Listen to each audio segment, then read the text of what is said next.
I hadn't turned autofocus on.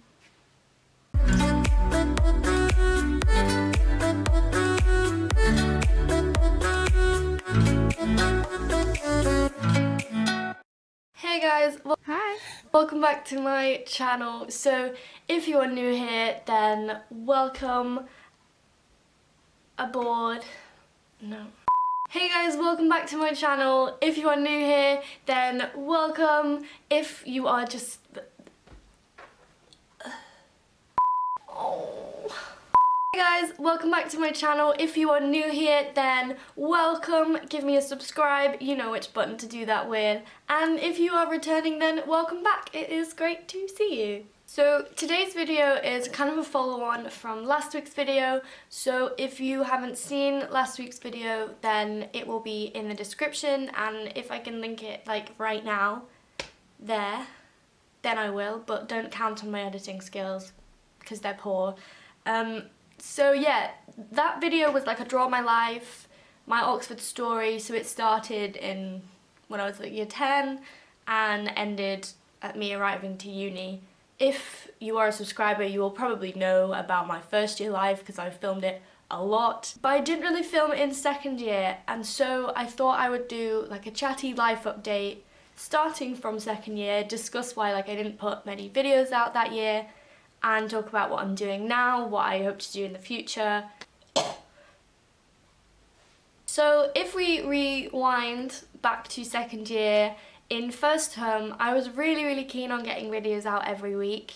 I started getting videos out kind of September and had a schedule, and I was really ready to carry on doing that.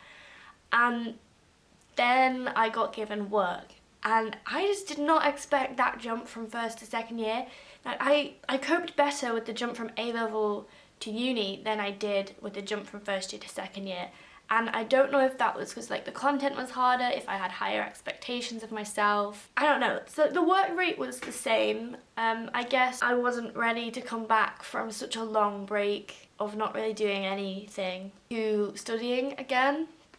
And for that reason this year I've like started working a lot earlier. So work was going okay, but I didn't really have any time to film, nor did I have any motivation to or any ideas of what to do.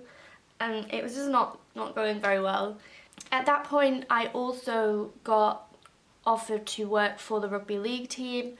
So I used to film their games, and I'm going to carry on doing it this year. I also was bar treasurer, so I had a lot more responsibilities than I had in first year.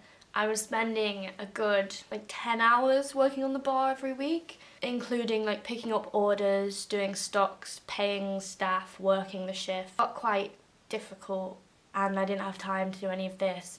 And at the same time, I also got a really bad infection in my arm and was in and out of various clinics. They didn't really know what was wrong, and eventually I got sent to the hospital, had quite a few hospital checkups.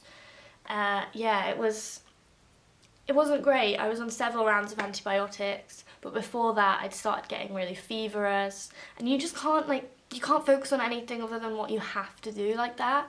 So even my work wasn't great at that point, and my tutors were really understanding, which was nice, but I just didn't have any time. So yeah, that's why I didn't do any videos for like 6 months, and I'm sorry about that.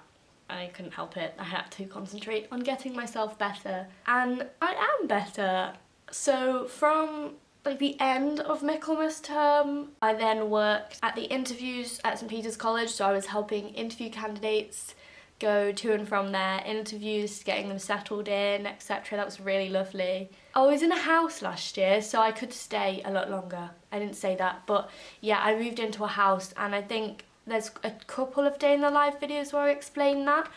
But yeah, my house was about half an hour's walk away from the centre.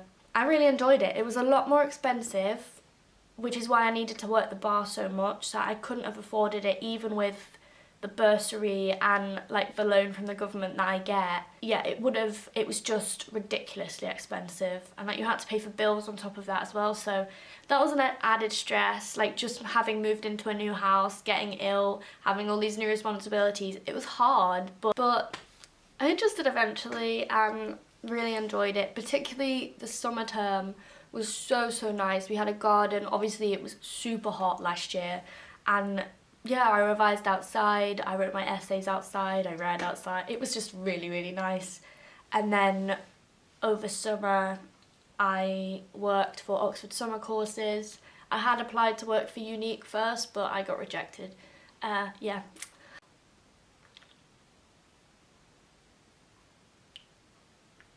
I look like I have a little blonde poo on my head. Okay. So yeah, second year was great. Like, it went off to a rocky start, but it was great, and I did get a boyfriend, so that's fun. You guys need anything? This summer has been really nice. I went to Italy and Edinburgh. Oh yeah, I went to Cornwall. That was nice too. I've mainly been working on my dissertation. After finishing work for Oxford Summer Courses in August, I have done like 10,500 words of research for my dissertation, and my target was 10,000. I probably didn't need to do that much, but I know that I really don't want a repeat of the start of last year, so I'm trying to get as ahead as possible. I've started the reading for one of my modules for the first essay and second essay, because I'll have another module alongside that. On those weeks I'll have 2 essays, so I thought that if I start them, then I'll be less stressed. I'm basically just trying to make this term as easy as possible and remain positive and hopefully have a happy term to start finals. In terms of finals, they ask you how you are, you just have to say that you're fine when you're not really fine, but you just can't get into it because they would never understand. yeah, I'm buzzing. I will have 7 exams, and those exams will be 4 core papers and 3 options. So my options are Roman cities and settlements, which is actually a classics paper. My other modules are paleoanthropology / osteoarchaeology, which I'm so excited about because that's what my dissertation's on as well, and I decided like halfway through last year, having watched Silent Witness, that I wanted to do forensics. So yeah, this is perfect. I'm also doing a human evolution module, but that's next term. So this term is paleoanthropology, and I've literally been looking forward to this since about halfway through first year when we got given the options booklets. We have a lecture on a Monday, 12 till 1, and then a 2-hour class, 2 till 4. And then I think I'll probably end up having dissertation supervisor meetings on the same day, because my supervisor was, I have 2. My supervisors are also teaching that module, which is going to be really useful because it'll mean I'll actually get to know them properly. In terms of my dissertation, that isn't due until last week of Hilary term, so that's next term. So we're expected to write it all over Christmas, and I'm hoping that, considering I've got quite a lot already, I will have enough to write it by Christmas, but we'll see. Because over Christmas I'm going up to Edinburgh for New Year and then going to Tenerife for a friend's 21st. So I'm gonna have some time like to chill, but also will need to be writing my dissertation at the same time. Yeah, woohoo. I talk quite a bit more about my dissertation in my how to write like a thesis video, so that is mainly explaining how I planned my dissertation and also my EPQ, so if you're writing an extended project qualification then that might help too. Like I said about like 5 minutes ago, my dissertation and my module are both on like forensics and bones and osteoarchaeology, as is what I want to do in the future. So I'm going to talk about the future now. I am in my last year of uni. I may now choose to enter the big wide world. I am not going to do that. I have decided that I'm going to take a year out to work because I can't afford a master's unless I earn a year's wages first. So I'm going to move back home probably and maybe work in a private school, maybe help them with UCAS, maybe just help them. I've always liked working with kids. I did my work experience in a school as well when I was 16 and I really enjoyed it. So yeah, I probably will end up doing that, whether that's directly to the school or with like a support company.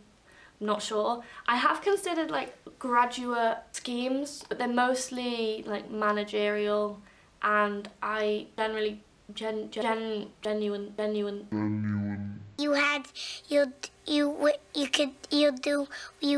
genuinely don't think that that is a path that I'm going to be taking, and I wouldn't want to take an opportunity off someone who might actually want to use that in the future. I would rather work with young people that might actually make a difference to like their education and their life, because it's only going to be for a year for me to earn money to go and do forensics as an MSc. I want to go to Cranfield University, which is near Swindon. It's a really good campus, and it's actually a Ministry of Defence owned campus. That's what the website says anyway. And yeah, it just looks really, really good, really practical. My dissertation supervisor, Nick, also works there. Another place that's really good is UCL. It's basically the same course, but I think it's going to be more theoretical. And I don't know if I want to do an extra year of theoreticalness. Oxford has taken that right out of me. I'm ready to do something a bit more practical. So I think if I can get into Cranfield, I need a 2-1. If they accept my application, then hopefully that's fine. I'm not applying for that yet because obviously I'm taking a year out and I could end up changing my mind. I don't think I will, because I've been pretty set on this now for about a year. No, that's a lie. It's been about 6 months. In terms of after a master's, I honestly have no idea what's going to happen. I still don't think I'm going to be ready to get a real job because I'll only be 22, and yeah, a lot of people are getting jobs. A lot of people have already got like full-time jobs, and I haven't really done anything other than work my whole life. So I've always been in education and working in the evenings, or just full-time education, and I need some time to go off and see things and see some of the things that I've been studying. Like, looking back on it, I probably ought to have taken a gap year, but at that time I didn't have any money and I was really ready to go. Like, a gap year didn't even cross my mind. People from my background just no one took a gap year. They took a gap year if they didn't get their grades, or they didn't think they were ready for uni in like a mental health kind of way. Getting to uni and seeing all the things that people have done has made me really want to do that, but I'm gonna have to earn money to do that first. So maybe I'll have to work and then do it. I really don't know. But I know that like before I'm 25, I want to have gone to, I don't know, like Indonesia, Australia, you know, the typical gap year places, but not to do the stuff you would do on a gap year. Like, I don't want to go out or go to a moon party or whatever they're called. I want to see the archaeology. And another thing that I don't really know about is YouTube. Like, I'm loving it at the moment. Obviously last year there was a big period of not enjoying it, not being motivated, but I'm really, really loving it now. Like, today I'm filming 3 videos because I just enjoy it and I like to edit them, I like to upload them, and personally I don't really care what the reaction is, because I have really tried to make my videos so that they might actually help someone. So even if like one person has watched it, I would hope it's helped them. So I really don't know what my channel is going to be after uni, because the whole point of it was to help people get into Oxford and Cambridge, particularly Oxford because I don't really know anything about Cambridge. Like, it was a tool to provide access to students who otherwise wouldn't have the resources